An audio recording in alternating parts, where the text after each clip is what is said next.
Hello everyone, Merry Christmas po. Pasko na talaga. So ito, gagawa tayo ng DIY Christmas wrap. Ito po ay procedure ng isang paper bag. So gagawa tayo guys kasi may babalutin na akong gifts kasi para sa school ng mga bata. So gagawa tayo ng ganito lang ang paggagawa guys. So napakamura lang po nitong Christmas wrapper. So nasa yellow basket lang po. So, ito na yung guys, yung DIY natin na wrapper na ginagawa. Simple lang square wrap lang to Yan di ba guys? Yan Tinutupi lang dito yan. Tapos magbabalot na tayo guys. Talagyan na natin yung mga regalo natin. Kaya ngayong Pasko guys, kung meron may pagre-regalo guys, mura lang tong wrapper guys, nasa yellow basket lang.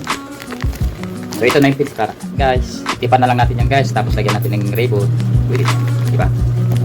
Ano pang inaantay nyo guys? Ito, pick up ko ng box.